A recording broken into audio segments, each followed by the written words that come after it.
Have a very successful day to all. Hello दोस्तों, मेरा नाम है प्रिया जैन। एक बार फिर हाजिर हूँ 19 अप्रैल में डेली करंट अफेयर्स के सेशन के साथ। एम विद राकेश शल में आप सभी का स्वागत है।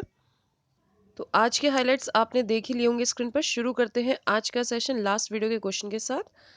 दोस्तों, मैंने आपसे लास्ट वीडियो में क्वेश्चन पूछा था, गूगल ने अनुचित सामग्री की सरकारी चिंताओं पर किस लोकप्रिय ऐप तक पहुंच को प्रतिबंधित करने के लिए एक भारतीय अदालत के आदेश का अनुपालन किया है। तो इसका सही जवाब सभी लर्नर्स ने दिया है और जितना भी दिया है वो बिल्कुल ठीक दिया है। टिकटॉक इसका सही आंसर है। जो एक्सप्लेनेशन दी है वो भी ठीक दी है। उसके आगे देख लेते हैं। यह कदम इस ऐप के मालिक और दुनिया के सबसे मूल्यवान स्टार्टअप में शुमार चाइना के बाइटडांस लिमिटेड को अपने सबसे बड़े बाजारों में से एक में असुविधा में डाल सकता है।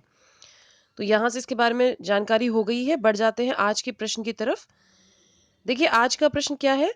Where will man take us, a bold story of the man technology is creating नामक पुस्तक के लेखक कौन है। तो ऑप्शंस आपके सामने हैं। आप कमेंट बॉक्स का यूज कर सकते हैं और अपना आंसर दे सकते हैं। इसके अलावा जो भी कोई एक्स्ट्रा इन्फॉर्मेशन आपके पास हो वो भी शेयर कर सकते हैं। देख लेते हैं क्वेश्चन नंबर 1। आर्थिक तंगी की वजह से किस एयरवेज ने अस्थायी रूप से परिचालन बंद करने की घोषणा कर दी है। तो देखिए इसका सही जवाब है ऑप्शन बी, जेट एयरवेज। देख लेते हैं इसके बारे में थोड़ा सा। देखिए आर्थिक तंगी की वजह से जेट एयरवेज ने अस्थायी रूप से परिचालन बंद करने की घोषणा कर दी है। बैंकों द्वारा 400 करोड़ रुपए का इमरजेंसी फंड देने से इनकार के बाद कंपनी ने कहा कि सभी घरेलू और अंतर्राष्ट्रीय उड़ानों को तत्काल प्रभाव से रद्द किया जाएगा। अगर देखिए इसमें 25 साल पुरानी एयरलाइन कंपनी पर 8,000 करोड़ रुपए से अधिक का कर्ज है। चलिए बढ़ जाते हैं नेक्स्ट क्वेश्चन पे। Question number 2। हाल ही में चल रहे एशियाई खेलों में पुरुषों के 65 किलोग्राम फ्री स्टाइल कुश्ती में गोल्ड मेडल जीतने वाले खिलाड़ी कौन है। तो देखिए इसका सही जवाब है ऑप्शन बी, बजरंग पूनिया। तो देखिए थोड़ी सी डिटेल देख लेते हैं यहाँ से। भारतीय पहलवान बजरंग पूनिया ने पुरुषों की 65 किलोग्राम फ्री स्टाइल कुश्ती में फिर से विश्व में पहला स्थान हासिल किया। एशियाई खेलों में गोल्ड मेडल जीतने वाले भारत के 9वें पहलवान हैं ये। इन्होंने साल 2018 में भी राष्ट्रमंडल और एशियाई खेलों में स्वर्ण पदक जीतने के अलावा विश्व चैंपियनशिप में रजत पदक यानी सिल्वर मेडल भी हासिल किया था। नेक्स्ट क्वेश्चन देखते हैं। Question number 3। हाल ही में किस देश ने नए शक्तिशाली आयुधों से युक्त हथियार का परीक्षण किया। देखिए इसका सही जवाब है उत्तरी कोरिया। देख लेते हैं इसकी डिटेल्स के बारे में। उत्तरी कोरिया ने एक नए सामरिक हथियार का परीक्षण किया गया है। बेसिकली ये जो हथियार है शक्तिशाली आयुधों से लैस है। अमेरिका के साथ परमाणु निरस्त्रीकरण को लेकर शुरू हुई वार्ता के अवरुद्ध होने के बाद किया गया यह पहला परीक्षण है। अगर बात करें कि ये परीक्षण क्या दर्शा रहा है, क्या मतलब इस परीक्षण का जो इफेक्ट है वो क्या देखने को मिल रहा है, तो यह परीक्षण किम और अमेरिका के राष्ट्रपति डोनाल्ड ट्रंप के बीच शिखर वार्ता बिना किसी समझौते तक पहुंचे टूट जाने के बाद उत्पन्न तनाव दर को दर्शाता है। तो ये यहाँ से क्लियर हो गई चीजें आपको। बढ़ जाते हैं नेक्स्ट क्वेश्चन पर। Question number 4। निम्न में से कौन अंतरिक्ष स्टेशन में सबसे अधिक समय तक रहने वाली महिला बनने का रिकॉर्ड बनने जा रहा है, मतलब बनाने जा रही है। कौन महिला सबसे पहले रिकॉर्ड बनाने जा रही है। तो ये देखिए क्रिस्टीना कोच इसका सही जवाब है।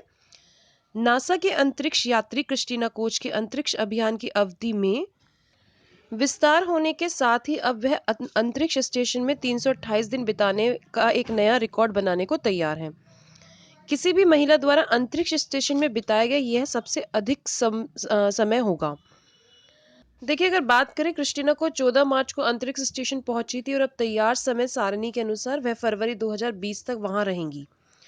इससे पहले 2016-17 में अंतरिक्ष यात्री पैगी विटसन ने 228 दिन अंतरिक्ष स्टेशन में बिताने का रिकॉर्ड बनाया था।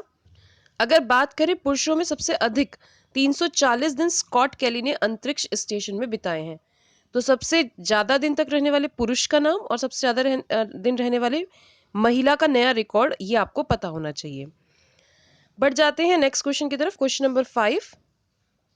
2019 के टाइम 100 में सबसे प्रभावशाली लोगों में निम्नलिखित में से कौन शामिल है। तो देखिए फ्रेंड्स, अगर आप एग्जाम देते रहते हैं तो आपने देखा होगा इस तरह के क्वेश्चंस एग्जाम में बहुत आते हैं, ऐसे कंफ्यूजिंग, जहां पर आपको ऑप्शन भी 3 या 4 दिए होते हैं। उसके बाद नीचे आपको जो आंसर की जो जहां जहां पर देना होता है वहां पर कुछ ऑप्शन इस तरीके से आपको मिलेंगे। तो देखिए इसका सही जवाब है उपरोक्त सभी। अरुंधति काटजू, मेनका गुरुस्वामी और मुकेश अंबानी, तीनों ही ये सही यहाँ पे आंसर है। तो उपरोक्त सभी यहाँ पर सही आंसर हो जाता है। तो देखिए, टाइम 100 में सबसे प्रभावशाली व्यक्तियों में वकील अरुंधति काटजू और मेनका गुरुस्वामी शामिल हैं। उन्होंने सर्वोच्च न्यायालय में भारतीय दंड संहिता की धारा 377 को आंशिक रूप से समाप्त करने में महत्वपूर्ण भूमिका निभाई है। बात करेगा रिलायंस इंडस्ट्रीज की आरआईएल, आप इसे बोल सकते हैं, कि अध्यक्ष मुकेश अंबानी ने भी टाइम पत्रिका की 100 सबसे प्रभावशाली व्यक्तियों की सूची में स्थान बनाया है। तो यहां से आपको सारे नाम याद रखने हैं। बढ़ जाते हैं नेक्स्ट क्वेश्चन की तरफ। क्वेश्चन नंबर 6, स्मारकों और स्थलों के लिए अंतर्राष्ट्रीय दिवस कब मनाया जाता है, जिसे विश्व धरोहर दिवस के रूप में भी जाना जाता है? तो देखिए, इसका सही जवाब है 18 अप्रैल। देखिए, 18 अप्रैल को वार्षिक रूप से स्मारक और स्थल के लिए अंतर्राष्ट्रीय दिवस यानी आईडीएमएस के रूप में मनाया जाता है, जिसे विश्व धरोहर दिवस के रूप में भी जाना जाता है। यह दिवस हमारे देश में सुंदर स्थानों या विरासत स्थलों के बारे में नागरिकों को याद दिलाने के लिए मनाया जाता है। अगर बात करें 2019 की विषय वस्तु की, तो रूरल लैंडस्केप्स इसका विषय था। इस दिन को 18 अप्रैल 1982 को international council on monuments and science यानी ICOMOS द्वारा प्रस्तावित किया गया था। बढ़ जाते हैं नेक्स्ट क्वेश्चन की तरफ। क्वेश्चन नंबर 7, एक रिपोर्ट के अनुसार भारत का तेजी से बढ़ता उपभोक्ता सामान FMCG उद्योग 2019 में %% की धीमी गति से बढ़ने की संभावना है। तो देखिए, इसका सही जवाब है 11 से 12%। भारत के तेजी से बिकने वाले उपभोक्ता वस्तु FMCG उद्योग के 2019 में 11 से 12% की धीमी गति से बढ़ने की संभावना है, जो 2018 की तुलना में लगभग 2% कम है। निल्सन के अनुसार अप्रैल से जून 2019 की तिमाही के दौरान उद्योग के 12 से 13% की दर से बढ़ने की उम्मीद है। अगर यहाँ पे देखें 2019 के लिए FMCG के विकास के पूर्वानुमान के अनुसार यह क्षेत्र 13.6% से बढ़ा। चलिए बढ़ जाते हैं आगे। Question number 8, Reliance industries limited dash के साथ एक निवेश समझौते के माध्यम से 6 बहुत बड़े इथेन वाहक के अपने बेड़े को बेच रहा है। तो देखिए, यहाँ पर किसको बेच रहा है, ये देखिए मित्सुई OSC लाइंस, ये इसका सही जवाब है, ऑप्शन ए। देख लेते हैं इसके बारे में। रिलायंस इंडस्ट्रीज लिमिटेड की पूर्ण स्वामित्व वाली सहायक company Reliance ethane holding private limited जापानी shipping group Mitsui OSC lines limited के साथ एक निवेश सौदे के माध्यम से 6 बहुत बड़े इथेन वाहक यानी VLEC के अपने बेड़े को बेच रहा है। RIL की 6 सीमित देता कंपनी LLC में 100% होल्डिंग्स हैं, जो VLEC की मालिक हैं। नेक्स्ट क्वेश्चन देख लेते हैं। क्वेश्चन नंबर 9, भारत और वियतनाम के बीच 13 से 16 अप्रैल 2019 को कैम रन खाड़ी वियतनाम में आयोजित होने वाले नौसेना द्विपक्षीय अभ्यास का नाम क्या है? तो देखिए, इसका सही नाम है INVPN बायलेट एक्स।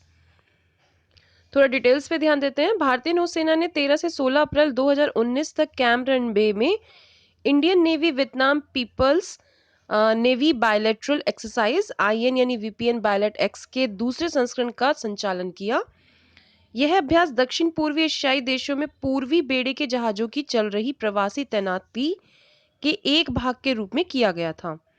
IN जहाज कोलकाता ने अभ्यास में भाग लिया, जिसमें एक बंदरगाह और एक समुद्री चरण शामिल था। चलिए बढ़ जाते हैं नेक्स्ट क्वेश्चन की तरफ। क्वेश्चन नंबर 10, निम्नलिखित में से किसने बैंकिंग और वित्तीय क्षेत्र के लिए 5G उपयोग के लिए लैब लॉन्च की है? तो देखिए, इसका सही जवाब है institute for development and research in banking technology यानी IDRBT ने हाल ही में बैंकिंग और वित्तीय क्षेत्र के लिए 5G यूज केसेस लैब शुरू किया है। ब्लॉकचेन के साथ 5G तकनीक को बैंकों द्वारा प्रगतिशील रूप में अपनाया जाएगा। 5G के उपयोग में बैंकिंग क्षेत्र में पॉइंट ऑफ सेल मशीनों सहित कई तकनीकों और अनुप्रयोगों को बदल दिया जाएगा, जो अब 2G का उपयोग कर रहे थे। तो दोस्तों, इसी के साथ हमारा आज का सेशन समाप्त होता है। दोस्तों, शायद आज के सेशन में आवाज़ थोड़ी गड़बड़ आ रही होगी, उसके लिए माफ़ी चाहूँगी। आज थोड़ा मेरा गला ख़राब है और बहुत मुश्किलों के साथ मैंने रिकॉर्डिंग की है। तो अगर आपको ये वीडियो अच्छा लगा हो तो प्लीज़ लाइक कीजिएगा। आपका लाइक मेरे लिए बहुत इम्पॉर्टेंट है। इतनी प्रॉब्लम्स में भी मैं ये वीडियो आपके लिए बना कर ला रही हूँ, ताकि आपका डेली प्रैक्टिस ना छूटे। सो फ्रेंड्स, पढ़ते रहिए, आगे बढ़ते रहिए। Thanks to all.